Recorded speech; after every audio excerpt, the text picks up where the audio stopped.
So today we are talking about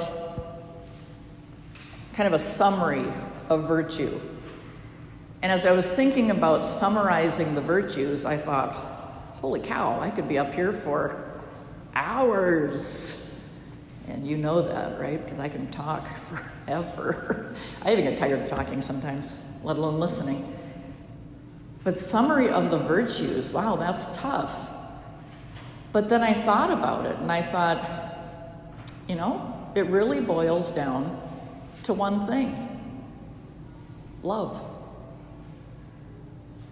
How simple is that? How many of you love somebody? Yes, we all love somebody. We love things. Sometimes we get a little carried away with that. Not virtuous, but like I said, I could be up here for hours. But love. In 6th grade, we've been talking about the greatest commandment. And just so I don't misquote, let me grab this definition. Do you remember when someone asked Jesus, what is the greatest commandment?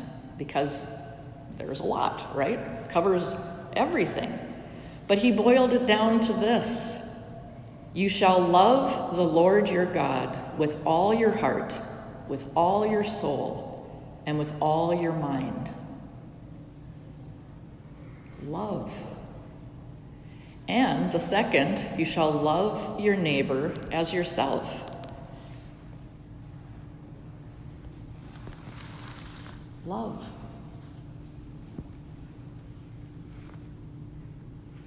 I just want you to close your eyes and just reflect.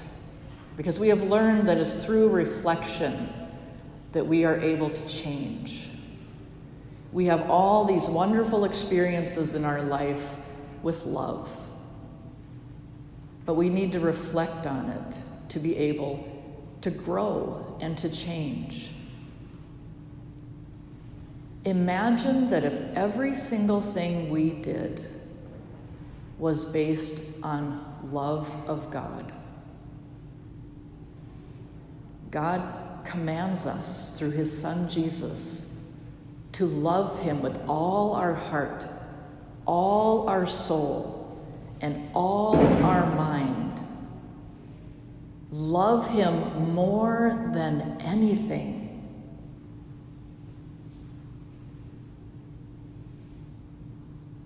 And I think everybody in here would say, yes, I do. I love God. We develop a relationship with him. In 6th grade, we start talking about friendship with Jesus because we want to develop that loving friendship. And we know in middle school, friendships are amazing. There's nothing better than a good friend. A good friend is somebody you can count on. They have your back.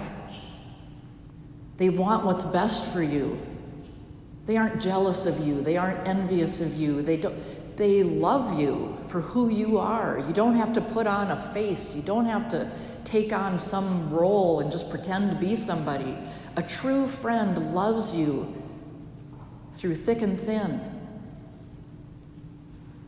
And we know as humans how wonderful that is. And so we want to look at our relationship with Jesus, like to develop that friendship. And how do we develop a friendship? We spend time with people. We talk to them. We listen to them. We do things for them. It's the same thing with God. So I want you to reflect for a minute on your love for God. Do you spend time with him? 24 hours in a day. We are to love God with our entire being, with everything that we have. How much time do you spend with him? Do you talk to him? Do you listen to him? That is how we develop that relationship and grow that love. I want you to think, if we love God with our whole entire being, if you're at home and not at school, because we pray in the morning at school, but if you're at home, when's the first time you talked to God? I think we learn a lot about nighttime prayers, right? We close our day. If we truly believe in God our Father and the love He has for us, and we claim that we love Him above everything and that we love Him with all that we have, when's the first time in your day that you take time for Him? And wouldn't it make sense to have that be the first thing?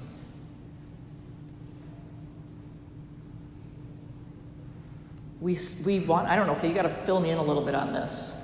I'm pre-texting generation. How many of you text your friends in the morning? I don't know, do you do that? Or are you too busy getting ready? Like, do you text in the morning? How many of you text a friend right away in the morning? Anybody? I mean, I know sometimes they don't want to answer these questions, but, or a phone call or a Snapchat or whatever it is you do, I don't know what you do. Some of you? Because we want to connect with people. So again, reflect. When's the first time that you speak with God? Is it before that? Where does He fall in your priority list? Because He tells us to love Him with everything that we have. And we have to, I think, to be able to live the virtue and to live all of these virtues that we've learned throughout the year, we have to learn to love like God commands us to love. Because if we truly love God more than anything, and we want to be like Him through virtue, that would be at the root of everything you do. And if you go through that list of virtues, that would literally take care of every one of them. I'm feeling impatient. People are annoying me. Does that come from love? I don't think so. I can feel that knotted up feeling I get inside when I get really impatient. I know what love feels like. Love with God is just peace and joy. So think about those things in your life that make you knotted up inside, that make you irritated and angry. And again, in order to change things, we have to reflect. So identify those things in your life that knot you up inside. That's an icky feeling. And then try to look at that with the eyes of your love for God. Because I bet those two things are on opposite sides. And if we live in virtue, that brings us that peace, that joy, because it's rooted in our love for God, in our desire to be more like Him and be holier and be better and be the people that He has created us to be. So the summary of virtue for this week is simply, let's think about the love we have for God. And if we follow the commandment to love God with everything that we have, are you living it? When you wake up in the morning, I'm telling you, this would be easier than standing up. Just go right to your knees beside your bed. That would be a good little transition to getting out of bed in the morning. Just sling your legs over, fall on your knees, and just say, God, I love you. Thank you for this day.